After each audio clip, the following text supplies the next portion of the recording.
അത് തെളിയിക്കണം എന്ന് ഞാൻ പറയാണ്. അപ്പൊ നമ്മളെ ഹനീഫക്ക് പിന്നെ ഉണ്ടാട്ടില്ല. ഹനീഫ അവിടെ തീരുന്നു. പിന്നെ സക്കരിയ എണീറ്റ് നോക്കി. സക്കരിയ എന്താ പറഞ്ഞറിയോ? സക്കരിയ പറഞ്ഞു, സിറാജില് രാഷ്ട്രീയകാര്യ ലേഖകൻ വന്നിട്ട് അതെന്താ പേര് കൊടുക്കാൻ ധൈര്യമില്ലാത്ത ഇങ്ങനെ മൂപ്പർ ചൂടാകണ്ട്. പേര് കൊടുക്കാൻ എന്താ ധൈര്യം? രാഷ്ട്രീയക്കാരെങ്ങനത്തൊക്കെ എഴുതൂ. അത് ഏത് പത്രത്തിലാണ് രാഷ്ട്രീയക്കാർ വലതും എഴുതൂലേ? അതാണോ നമ്മളെ മുമ്പിൽ കൊണ്ടുവന്ന് ഉദ്ധരിക്കേണ്ടത്? അപ്പോ രാഷ്ട്രീയക്കാരനെ എഴുതിയ സംഭവമാണത്.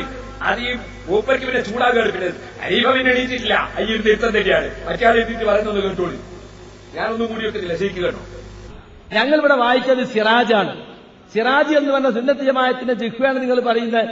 1989 നവംബറിൽ മുസ്ലിങ്ങളുടെ സമ്മതിദാനം 6 കൂറ്റനാടിന്റെ അവസരവാദം നിർത്താനായില്ലേ രാഷ്ട്രീയകാര്യ ലേഖകൻ. കണ്ടോ?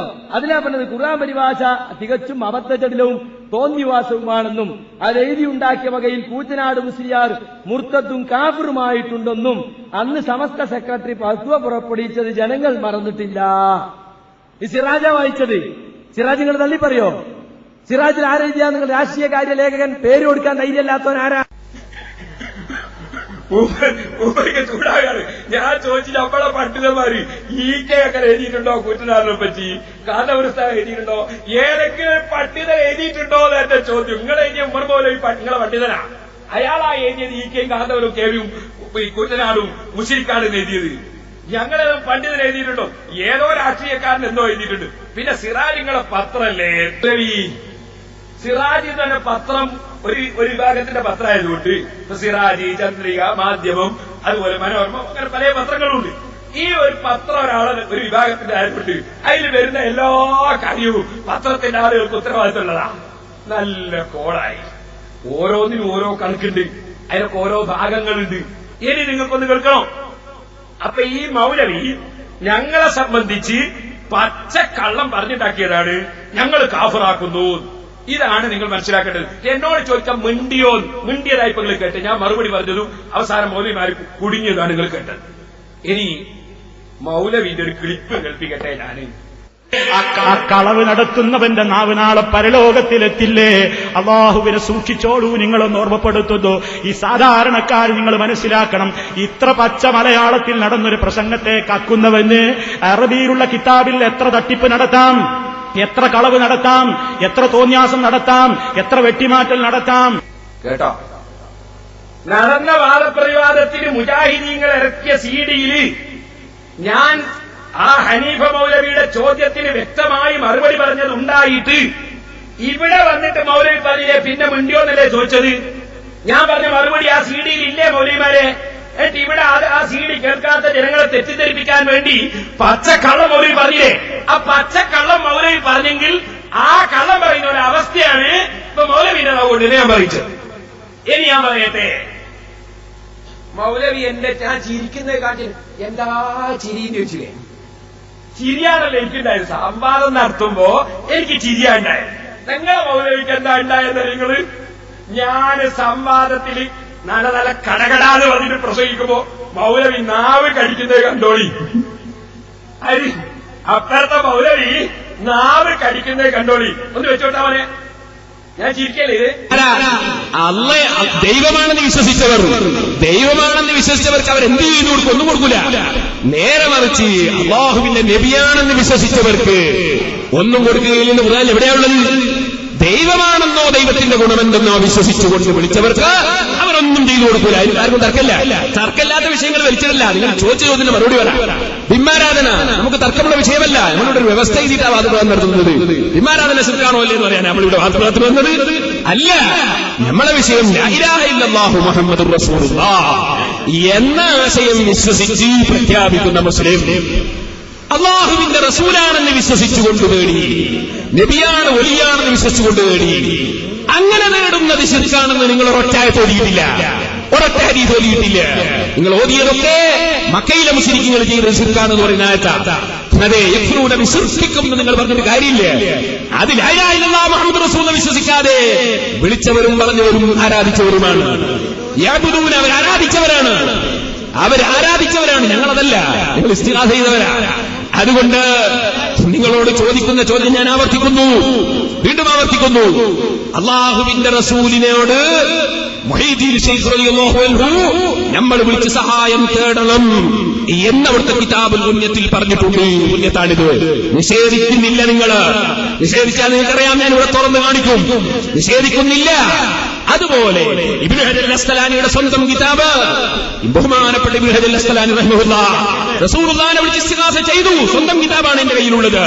നിങ്ങളതില്ലെന്ന് നിഷേധിക്കാൻ നിങ്ങൾക്ക് ധൈര്യമില്ല. ഇമാം നവവി ബുഖാരിക്ക് ശറഹ് എഴുതി, മുസ്തശ്ഫിഅൻ ബിറസൂലില്ലാഹി, റസൂലുള്ളാഹിനോട് ശഫാഅത്ത് തേടിക്കൊണ്ട് ഞാൻ ബുഖാരിക്ക് ശറഹ് എഴുതുന്നു. മുശ്രിക്കാണോ? ശിർക്കാണോ? ഇബ്നു ഹജർ മുശ്രിക്കാണോ? ഇമാം നവവി മുശ്രിക്കാണോ? മുഹീദ്ദീൻ ശൈഖ് മുശ്രിക്കാണോ? ഈ ചോദ്യത്തിന്, ഈ അവസരം മുഴുവൻ ചോദ്യത്തിന് നിങ്ങൾ മറുപടി പറഞ്ഞില്ല. പറയാൻ ഖിയാമത്ത് നാൾ വരെ സാധ്യമല്ല. രണ്ടാമതായി ഞാൻ ചോദിച്ചു, മുഹമ്മദ് നബി സല്ലല്ലാഹു അലൈഹി വസല്ലം കാലത്ത് ലാ ഇലാഹ ഇല്ലല്ലാഹ് മുഹമ്മദ് റസൂലുള്ളാഹി എന്ന് വിശ്വസിച്ച് പ്രഖ്യാപിച്ച ഒരൊറ്റ മുശ്രിക്കിന്റെ പേര് പറയാമോ? നിങ്ങൾക്കൊരാളെ പേര് പറയാൻ കഴിഞ്ഞില്ല. നിങ്ങൾ ഈ മുസ്ലിം സമുദായത്തെ ഓരോ മഹല്ലത്തിലും ഭിന്നിപ്പിക്കാൻ വേണ്ടി നിങ്ങൾ ഒരാശയമുണ്ടാണ്. ബഹുമാനപ്പെട്ട അലി ഇബ്നു അബീ ത്വാലിബ് റളിയല്ലാഹു അൻഹു ശിർക്ക് ചെയ്ത ആളാണെന്ന് പറഞ്ഞ് അന്ന് ഖവാരിജികൾ പുറത്തിറക്കി.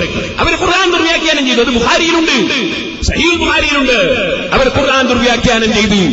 അവിശ്വാസികളെ സംബന്ധിച്ചിറങ്ങിയ ആയത്തുകൾ ജഅലൂഹാ അലൽ മുസ്ലിമീൻ, അത് മുസ്ലിമീങ്ങളെ തലയിൽ വെച്ച് കെട്ടി. ആ ഖവാരിജിന്റെ അതേ ആശയമാണ് നിങ്ങൾ എന്നാ ഞാൻ ഇവിടെ പറയുന്നത്.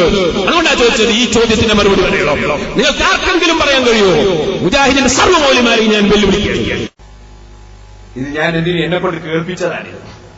മൗലവി ഇവിടെ വന്നിട്ട് ഞാൻ ചിരിക്കുന്നത് കാണിച്ചിട്ട് എന്താ ചിരിന്ന് വെച്ചില്ലേ? സക്കരിയാസനായിട്ട് എന്താ കടി, എന്താ നാവ് കടി, ഉസ്സം കടിയിലെ കടി. ഇനി നിങ്ങൾക്ക് കേൾക്കണോ? ഇതേ വാദപ്രതിവാദം, ഈ വാദപ്രതിവാദം കഴിഞ്ഞിട്ട് വേറൊരു വാദപ്രതിവാദം ഉണ്ടായി ഇടവിട്ടത്ത്. അത് ഞാൻ മുമ്പ് ഇവിടെ കാണിച്ചിട്ടുണ്ട്. ലാസ്റ്റ് മൗലവി വായിച്ചിട്ട് കട്ടുവെച്ച് വായിച്ച് അത് പിടിച്ച് അവസാനം മൗലവിനോട് മുജാഹിദിന്റെ മധ്യസ്ഥ തന്നെ 3-4 പ്രാവശ്യം പറഞ്ഞ് ബാക്കി വായിച്ചോണ്ട് മൗലവി വായിക്കാൻ നിന്നില്ല. അത് ഞാൻ മുമ്പ് ഇവിടെ കാണിച്ചിട്ടുണ്ട്. എന്നാ അതിപ്പോ കാണിക്കുന്ന മുമ്പ് കാണിച്ചോട്ടെ. എന്നാ ഞാൻ പറയാൻ പോകുന്നതല്ല. ആ വാദപ്രതിവാദത്തിൽ നമ്മളെ പാവം കായക്കൊടി മൗലവി എടുത്തിട്ട് വിഷയം ഇത് കാബറാക്കാൻ വിഷയം എടുത്തിട്ട്, അപ്പോ സെൽസബിയിലെടുത്ത് ഞാൻ വായിച്ചു കൊടുത്ത് ഈ കെ ഹസൻ മുസ്ലിയാർ കാഫറാണ് എന്ന് എന്നെ ഇവർ എഴുതിയത് ഞാൻ എടുത്തൊക്കെ വായിച്ച്. അത് ആദ്യം മൗലവി ചോദിച്ചു കൊടുക്കുന്നതെന്ന് നോക്കിക്കോളി. ഇടപെട്ട സംവാദം കാര്യങ്ങളുണ്ട്. വസങ്കടി വെച്ച് നമ്മൾ പറഞ്ഞതാണല്ലോ, കാന്തപുരത്തെ ഇക്കയൊക്കെ മുസ്ലിക്കാക്കി കളഞ്ഞു എന്ന ആരോപണമായി വന്നു. ഞങ്ങൾ ചോദിച്ചു, എവിടെ സൽസബിയിൽ വായിച്ചു? ഒരു വട്ടം വായിച്ചു, കിട്ടിയില്ല. രണ്ടാമത്തെ വട്ടം വായിച്ചു, കിട്ടിയില്ല. കിട്ടുകയില്ലെന്ന് ബോധ്യപ്പെടുന്നതാണ് നിങ്ങൾക്ക്. നിങ്ങൾ വിചാരിക്കുന്ന ചില സംഗതികൾ ചിലതിലൊക്കെ ഉണ്ട് എന്ന് വിചാരിക്കും.